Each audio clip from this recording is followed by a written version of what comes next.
नमस्कार दोस्तों, अगर आप अपने जीवन में कुछ नया सीखना चाहते हैं तो हमारे इस आदि सागर चैनल को जरूर सब्सक्राइब करें। आप सभी लोग जानते हैं कि 9 जुलाई 2024 मंगलवार के दिन पड़ रही है गणेश चतुर्थी। और दोस्तों, यह जो मंगलवार है आषाढ़ महीने में पड़ने वाला सबसे बड़ा मंगलवार है, क्योंकि यह गुप्त नवरात्रि के दिनों में पड़ रहा है, जिसका बहुत ही बड़ा और विशेष महत्व होता है। और ऐसा दिन पूरे साल में सिर्फ एक ही बार आता है। और दोस्तों, आप सभी लोग जानते हो कि मंगलवार का अगर सबसे बड़ा कोई उपाय है तो वह एक 108 चावल के दाने वाला उपाय है। तो दोस्तों, इस मंगलवार की चतुर्थी तिथि के दिन आप लोगों को इस 108 चावल के दाने वाले उपाय को जरूर करना है।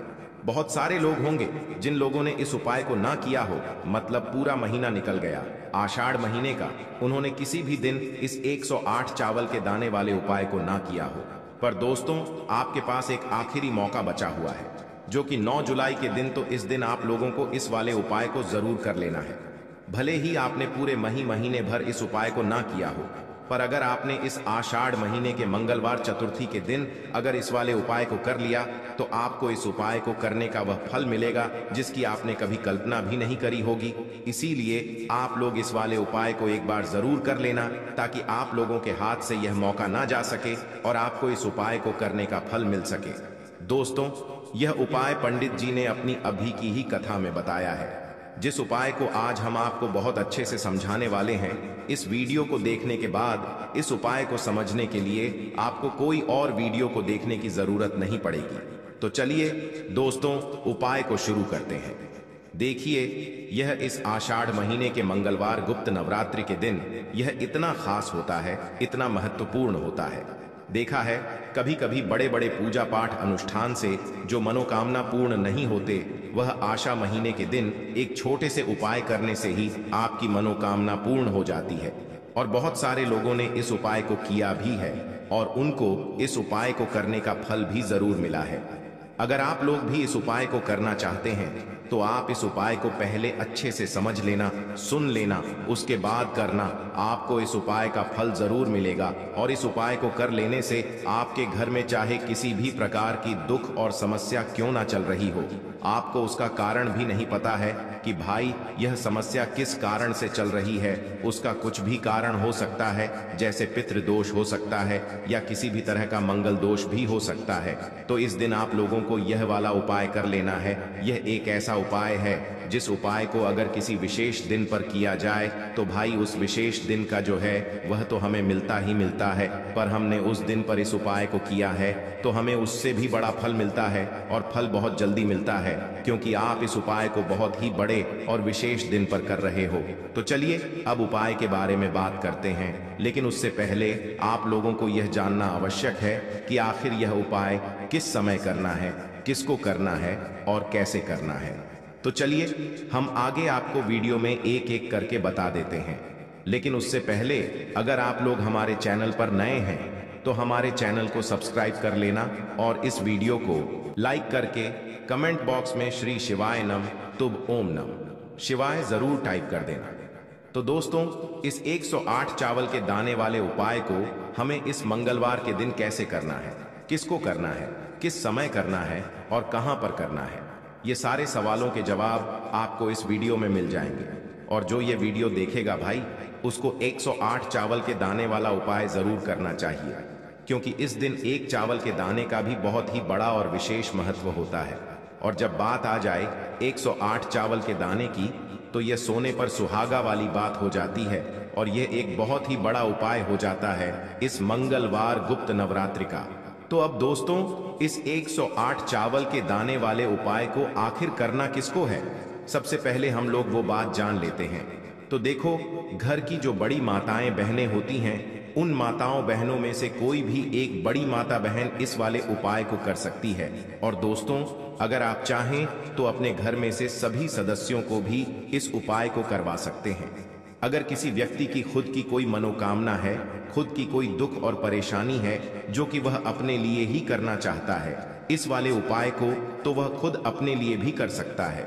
बाकी अगर कोई घर में से ऐसा है जो कि अपने पूरे घर परिवार की सुख और शांति के लिए यह वाला उपाय करना चाहता है तो भाई वह भी कर सकता है, उसमें भी कोई दिक्कत वाली बात नहीं है। कहने का मतलब यह है कि इस उपाय को हर एक सदस्य भी कर सकता है और पूरे घर परिवार के सदस्य के लिए घर की बड़ी माताओं बहनों में से कोई एक माता बहन भी कर सकती है। माताएं बहनें अगर घर में उपस्थित ना हो या वह यह वाला उपाय न कर पा रही हो तो फिर घर का कोई बड़ा सदस्य भी इस 108 चावल के दाने वाले उपाय को कर सकता है, चाहे फिर वह पुरुष ही क्यों ना हो, उसमें कोई भी दिक्कत वाली बात नहीं है। अब दोस्तों, इस 108 चावल के दाने वाले उपाय को हमें करना कहां पर है? हमें इसे शिव जी के मंदिर में जाकर करना है। बहुत सारे लोग प्रश्न करते हैं, हर एक उपाय को करते समय क्या हम इस उपाय को घर पर कर सकते हैं? तो इस वाले उपाय को आप घर पर नहीं कर सकते हो। इस वाले उपाय को करने के लिए आपको शिव जी के मंदिर ही जाना पड़ेगा। उसके बाद में दोस्तों, जो अगला प्रश्न निकल कर आता है वह यह आता है इस उपाय को लेकर कि आखिर इस उपाय को हमें किस समय करना है, सुबह के समय करना है कि शाम के समय करना है? तो देखो, इस वाले उपाय को आप लोग सुबह के समय में भी कर सकते हो और शाम के समय प्रदोष काल में भी कर सकते हो। अब अगर आप पूछो कि भाई सबसे उत्तम समय कौन सा रहेगा इस 108 चावल के दाने वाले उपाय को करने का, तो हम आपसे बस यही कहेंगे कि इस उपाय को आप सुबह के समय करेंगे तो ज्यादा बेहतर होगा। बाकी अगर प्रदोष काल शाम के समय भी करेंगे तो भी अच्छा होगा, उसमें कोई भी दिक्कत वाली बात नहीं है। तो अब दोस्तों, जो अगली सबसे बड़ी और महत्वपूर्ण बात आती है वो यह आती है कि सुबह अगर हम उपाय को करेंगे तो हमें कितने बजे से लेकर कितने बजे तक के बीच में करना है, और शाम के समय प्रदोष काल में करेंगे तो हमें कितने बजे से लेकर कितने बजे के बीच में करना है। तो देखो, सुबह जितनी जल्दी हो सके आप उपाय को करने की कोशिश करना। बाकी अगर किसी कारणवश लेट भी हो जाओ, थोड़ी देर भी हो जाए, तो 10 या 11 बजे तक भी आप उपाय कर लेना, पर 12 बजे से ज्यादा देरी ना हो, ठीक है? इस बात का ध्यान रखना। उसके बाद में दोस्तों, अगर शाम के समय प्रदोष काल की बात करें, प्रदोष काल का जो समय होता है वह शाम के 6 बजे से शुरू हो जाता है। मतलब शाम के 6 बजे से लेकर 7 बजे के बीच का जो समय होता है यह समय प्रदोष काल का समय होता है। पर अभी जो मौसम चल रहा है, इस मौसम में जो है शाम बहुत देरी से होती है, तो आप इस उपाय को 7 या 8 बजे के बीच में भी कर सकते हो। मतलब शाम के 6 बजे से रात 8 बजे के बीच में आप कभी भी इस वाले उपाय को कर सकते हो, उसमें कोई भी दिक्कत वाली बात नहीं है।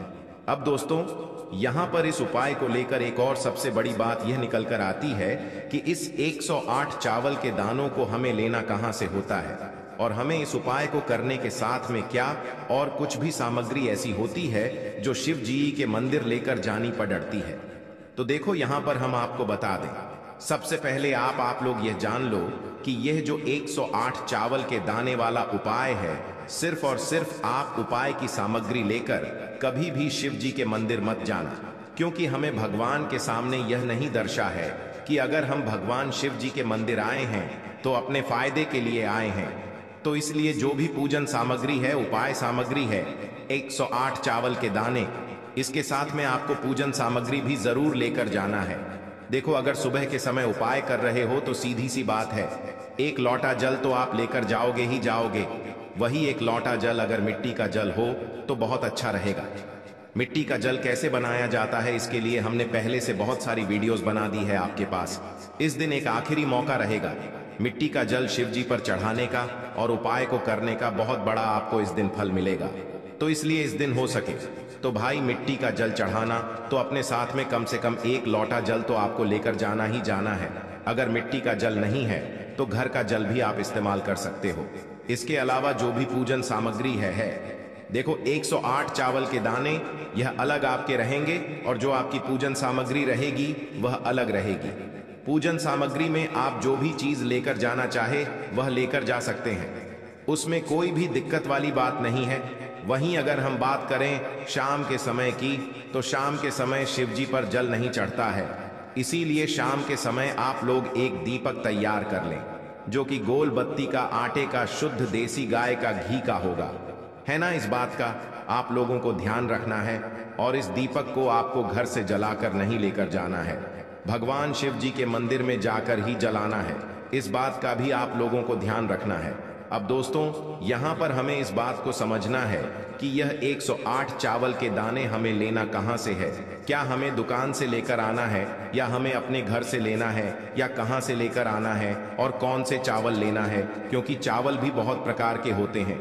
तो देखो, इन सभी सवालों के जवाब आप लोग एक बात में सुन लो कि भाई यह जो उपाय है, इस उपाय में आपको ये नहीं देखना है कि भाई कौन से चावल है, कौन से चावल नहीं है। बस जो भी चावल ले रहे हो वो चावल का दाना सबूत होना चाहिए, मतलब साबुत होना चाहिए, टूटा हुआ नहीं होना चाहिए, कटा पिटा नहीं होना चाहिए। ये बात आपको ध्यान रखना है। बाकी आपका चावल बासमती हो या सादा चावल हो या कोई सा भी चावल हो, उसमें कोई भी दिक्कत वाली बात नहीं है। तो सीधी सी बात है कि आपके घर के रसोई घर में जहां पर आप भोजन बनाते हो, वहां पर जो भी चावल आपके उपस्थित हो, उन चावलों में से अपनी एक कटोरी भर लेना या एक मुट्ठी चावल अलग से निकाल कर रख लेना, क्योंकि हम 108 चावल ही यहाँ पर इस उपाय में लेने वाले हैं। तो हमें यह चावल के दाने गिन कर निकालने पड़ देंगे। इस बात का आप लोगों को ध्यान रखना है। तो अपने उस चावल की कटोरी में से या चावल में से 108 ऐसे चावल के दाने आप लोग निकाल लो जो कि टूटे हुए ना हो, कटे पिटे ना हो, जिनमें कोई दाग ना लगा हुआ हो, है ना। अच्छे साबुत चावल के दाने 108 दाने आप लोग निकाल कर रख लो, और इन्हें किसी भी एक कागज की पुड़िया में या किसी एक छोटी सी कटोरी में आप लोग रख लो, ताकि यह सुरक्षित रहे। आपके एक भी चावल का दाना इधर उधर ना हो और आपका उपाय भी पूरा अच्छे से हो जाए। तो भाई, जैसे ही आपका उपाय की जो सामग्री है 108 चावल के दाने यह तैयार हो जाते हैं, उसके बाद मैं आपको जो भी अपनी पूजन सामग्री है सुबह के समय कर रहे हो, तो एक लोटा जल या पूजन सामग्री जो लेकर जाना चाहो उसकी भी तैयारी कर लेना। और शाम के समय जा रहे हो तो भाई अपना जो दीपक है उसे तैयार कर लेना, ठीक है। और उपाय को करते समय शुद्धता का विशेष रूप से ध्यान रखना, ठीक है। सुबह सुबह स्नान करने के बाद ही उपाय को करने की आप लोग तैयारी करना। उसके बाद अगर शाम के समय की बात करें तो शाम के समय आपको स्नान करने की जरूरत नहीं है, पर शुद्धता का ध्यान रखना है। आपको स्नान तो नहीं करेंगे, आप हाथ मुंह धोकर भी इस वाले उपाय को शाम के समय प्रदोष काल में कर सकते हैं। इसमें कोई दिक्कत वाली बात नहीं है। तो आप अपने उपाय की पूरी सामग्री तैयार करके आपके पास ही में जो आपका शिव मंदिर हो वहां पर पहुंच जाइए। सबसे पहले शिव मंदिर में जाकर आप लोगों को उपाय नहीं करना है, पहले भगवान के दर्शन करना है, भगवान से आशीर्वाद प्राप्त करना है। फिर शिव जी की शिवलिंग के पास में आना है। शिवलिंग के पास में आने के बाद आप जो पूजन सामग्री लेकर आए हुए हैं, जैसे कि सुबह गए हुए होंगे, तो एक लोटा जल और जो भी पूजन सामग्री लेकर आए हैं आप उनसे भगवान शिव जी की पूजन कीजिए। सबसे पहले तो एक लोटा जल ही चढ़ेगा, उसके बाद में आपकी पूजन सामग्री चढ़ेगी। उसके बाद में अगर दोस्तों शाम के समय अगर आप इस उपाय को कर रहे हो तो अपने साथ में कम से कम एक जो दीपक है गोल बाती का जो आप अपने साथ में लेकर गए हो, उस दीपक को मंदिर में जाकर अपनी माचिस से जलाना है और उस दीपक को शिवलिंग के पास में रखना है, ठीक है। इस दीपक को रखने के बाद ही आप लोगों को अपना यह वाला उपाय शुरू करना है। और दीपक को ज्यादा पास में मत रखना, वैसे भी गर्मी पड़ रही है, भगवान शिव जी को आंच नहीं लगनी चाहिए, है ना। तो भाई जैसे ही आपकी पूजा अर्चना हो जाती है आप भगवान शिव जी को प्रसन्न कर लेते हैं। उसके बाद में शिवलिंग के पास ही में आप कहीं पर बैठ जाइए, सामने या आसपास जिस जगह पर आपको बैठना हो वहां पर बैठ जाइए और अपने वह 108 चावल के दाने अपने सामने निकाल कर रख लीजिए, क्योंकि अब यहाँ पर उपाय को यहाँ पर करने की आपको तैयारी करना है। और इस तरीके से जब आप उपाय करेंगे, पूजन सामग्री करने के बाद, पूजन अर्चना करने के बाद, तो आपको उपाय का फल बहुत जल्दी और बहुत बड़ा होकर मिलेगा। तो अपने 108 चावल के दाने अपने सामने निकाल कर रख लेना। और यह जो उपाय है यह आपकी सीधे हाथ की हथेली से होगा, इसलिए इस बात का भी विशेष रूप से ध्यान रखना है। तो सीधे हाथ की हथेली का प्रयोग करके ही आप लोग अपना इस वाले उपाय को करना। अपने सामने जो भी आपकी कागज की पुड्डिया है उसको खोलकर रख लो, या कटोरी है तो भाई उसे अपने सामने रख लो और अपने वह 100। तो दोस्तों, आपको हमारी वीडियो कैसी लगी कमेंट बॉक्स में जरूर बताएं और हमारे पास तो सभी चैनल को जरूर सब्सक्राइब करें।